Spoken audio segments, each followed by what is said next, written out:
Again, let's look at the Butler-Volmer equation. But this time, instead of looking at the situation near equilibrium, where we had a linear relationship between current density, the net current density, and the overpotential. Let's look at a situation that when the overpotential, a absolute value, is very large. It is very large, either very positive or very negative. Again, we still assume that there's no mass transport limitation. So when the eta, the overpotential, is much greater than zero, a large positive number. How large? I'm going to talk about this later, but let's say it is very large. Mathematically, large anodic polarization greater than zero, it means anodic or oxidation polarization.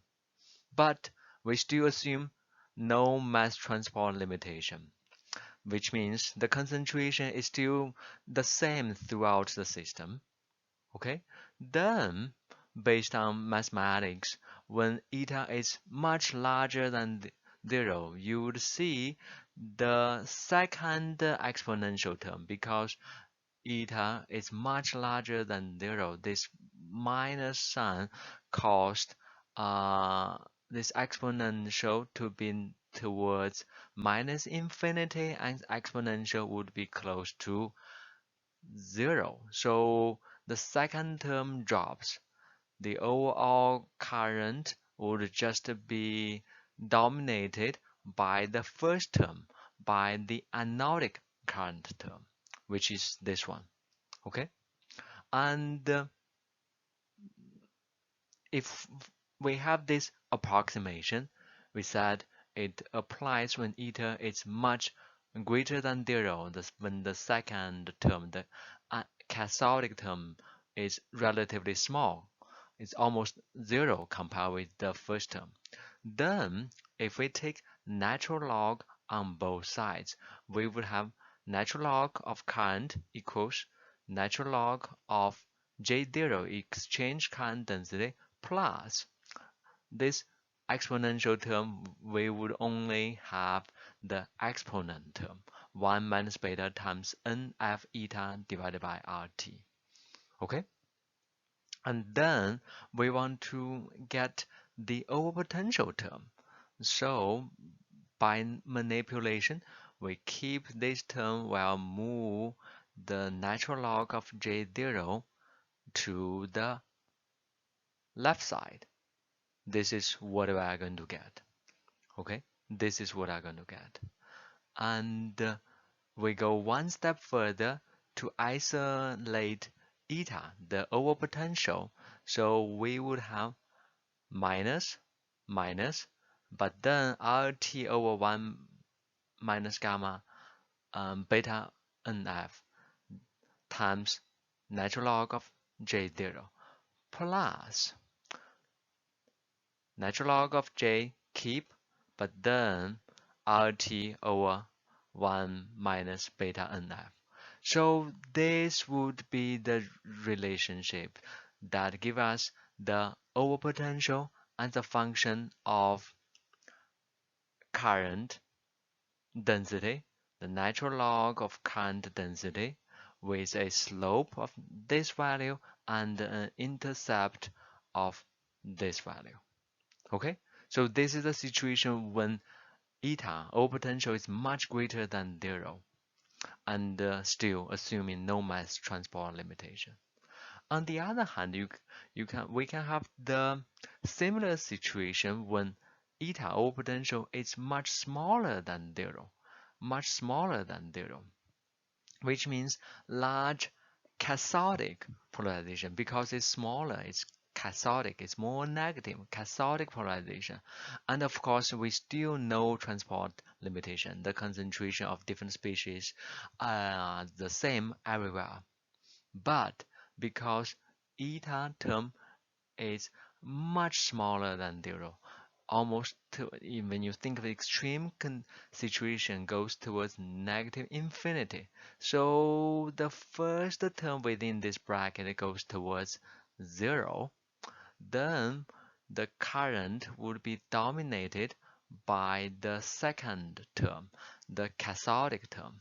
So if we only look at the absolute value for the current would be, of course, negative. You become positive because we are looking at the absolute value. J0 we would keep, and the exponential term. And in this case, eta is negative, so negative, negative will become positive. And then similarly, let's take natural log on both sides. Natural log for the absolute value for the current density would be natural log of J0 and plus the exponent, which is minus beta NF eta over RT. Okay, and then we would move the terms around a little bit. We keep this term on one side and move the natural log of J0 to the other side, and this is what we are going to get. Similarly, let's now try to get minus eta. Remember, eta would be negative, so minus eta would be a positive number, okay? And it will be this term times RT over beta NF. So we have minus, minus we keep, log, natural log of J0 we keep, but RT over beta NF. This is the first term. The second term is natural log of absolute value for current, and then RT over beta NF. So this equation gives us the relationship when the overpotential is much smaller than 0, a large, highly negative number. Okay? So these are two simplifications we got when we were either highly positive overpotential or highly negative overpotential. This is what we said by the Lavoie equation. And then when we have a highly positive overpotential, how positive? Sometimes we say 100 millivolt. We'll talk about this number a little bit. This is what we are going to get. The overpotential from previous page would be simplified by this equation. Okay, overpotential is a function of natural log of current density with the slope of this value and an intercept of this value. On the other hand, if the overpotential is a highly negative number, how negative? Let's say minus 100 millivolt. Then the minus of overpotential, because overpotential is a negative number, the minus negative potential from previous page is also in a similar format of natural log of current density absolute value times a slope of this value and a intercept of this value. So when you look at these two equations, you find that no matter whether it's positive or negative, we can have a generalized Tafel equation. Generalized Tafel equation, which means if we only look at the absolute value for the overpotential, we can write it as a constant times a slope term times a natural log for current density. Of course, if we can change the natural log to the log with base of 10, and then the parameter would change slightly from b to b prime. Okay, and we can do this manipulation. And of course, this has two scenarios. One would be for so-called anodic overpotential or anodic bias, which means eta overpotential would be positive. Okay, or current would be positive. Then the A value, this constant, would be from here, this value, while the slope or the B value would come from here. This is for the situation when we have anodic or positive overpotential compared with equilibrium. On the other hand, we can also have so-called cathodic or overpotential or negative with respect to the equilibrium potential. Then in this case, we would correspond to here the A, which is also the intercept, would be this whole thing. That would give us the intercept, and the slope in this case B would be this term RT over beta NF. So no matter we are dealing with anodic or cathodic, if we think of the absolute value for the overpotential, absolute value for the current, we would have this relationship with the intercept A and the slope B given in different format for anodic or for cathodic bias condition. So this set of equation we call Tafel equation. It is an approximation when the overpotential value is very large. The absolute value is very large. How large? It's either positive, greater than positive 100 millivolt, or smaller than negative 100 millivolt, highly negative or highly positive. Okay, so this would be the Tafel equation. And we said again, to use this, we still have to make sure there's no mass transport limitation, which is either achieved by stirring or the current is still not high enough to change appreciably the concentration locally.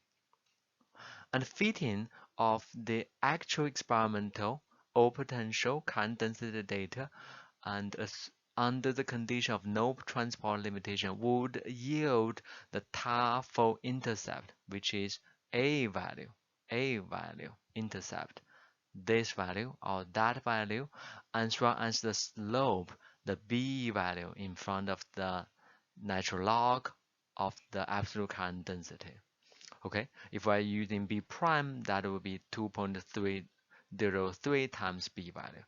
And this fitting would allow us to back calculate the A and B and then to calculate the J0 exchange current density and the beta, the symmetry factor. For example, once you have the slope by the fitting B value, RT NF, assume all you know, then you can easily calculate the symmetry factor. And once you have the symmetry factor beta, as well as the intercept by fitting, then you can easily calculate J0, which is the exchange current density, which are fundamental properties for the electrochemical half-cell reaction. And the Tafel equation, as we said, is applicable when the overpotential value has to be large enough. How large? We said, okay, quite often greater than absolute value has to be greater than 100 millivolt, okay? And it will not be applicable near equilibrium or when the current density is approaching zero. The current density absolute value is approaching zero. In that case, it doesn't apply. As you can see from this equation, if the J absolute value is close to zero, natural log, we would have the negative infinity, and that doesn't apply to our situation. Okay, so this is the Tafel equation.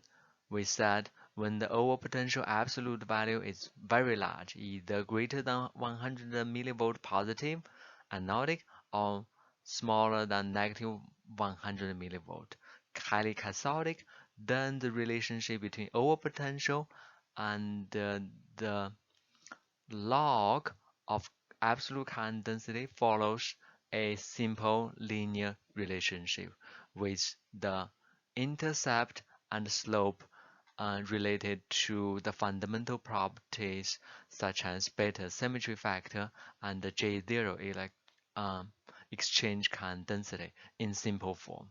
And this from experiment data, if we got these types of data of eta versus current, we can back calculate the beta symmetry factor and exchange current density. Okay.